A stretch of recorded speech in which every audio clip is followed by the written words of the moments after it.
रिदा, मैं थक गई हूँ सच में। जरा देखो इसकी प्रोफाइल, कितनी खुश है, कितनी सपोर्टिव फैमिली है इसकी। और एक मेरी किस्मत है, जहाँ देखो वहाँ मसले, कभी घर वालों की चिक, कभी रिश्तेदारों के ताने।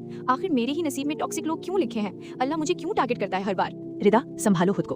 तुम्हें लगता है तुम्हारी तकलीफ सबसे बड़ी है क्योंकि तुम दूसरों का सिर्फ जाहिर देख रही हो। तुम्हारी परेशानी वो लोग नहीं है, तुम्हारी परेशानी तुम्हारा नजरिया है। क्या तुमने कुरान की वो आयत कभी गौर से पढ़ी है जहाँ अल्लाह ने बताया कि ये बुरे लोग तुम्हारी जिंदगी में क्यों है? क्या मतलब, कुरान में इसके बारे भी लिखा है? हाँ, रुको मैं तुम्हें समझाती हूँ कि ये इम्तिहान दरअसल है क्या। देखो, हम अक्सर सोचते हैं कि अगर अल्लाह हमसे राजी होता तो हमारी जिंदगी फूलों की तरह आसान होती, लेकिन हकीकत इसके बिल्कुल उलट है। अल्लाह ताला कुरान में सूरह अल फुरकान आयत 20 में साफ फरमाता है, और हमने तुम में से हर एक को दूसरे के लिए फितना यानी आजमाइश बना दिया। क्या तुम सब्र करोगे? इसका मतलब समझती हो? ये जो तुम्हारे आसपास मुश्किल लोग हैं, वो शौहर जो बात नहीं समझता, वो सास जो ताने देती है, वो दोस्त जो धोखा दे गया, ये सब तुम्हारी जिंदगी में गलती से नहीं आए। ये अल्लाह का चुना हुआ क्वेश्चन पेपर है। अल्लाह देखना चाहता है कि जब कोई तुम्हारे साथ बुरा करे तो तुम वैसा ही बुरा बर्ताव करती हो या वो करती हो जो अल्लाह को पसंद है। क्या तुम चीखती हो या सब्र करती हो?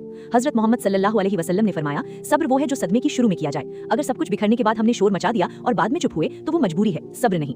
याद रखो, हीरा भी तभी चमकता है जब उसे घिसा जाता है। तुम्हारे किरदार को निखारने के लिए अल्लाह ने इन्हीं मुश्किल लोगों को तुम्हारी जिंदगी में भेजा है। वो तुम्हें तकलीफ दे रहे हैं ताकि तुम्हारा दर्जा यानी रैंक अल्लाह की नजर में बढ़ जाए। तो अगली बार कोई तुम्हारा दिल दुखाए तो उसे दुश्मन मत समझो, ये सोचो कि ये एक जरिया है मुझे जन्नत के करीब ले जाने का।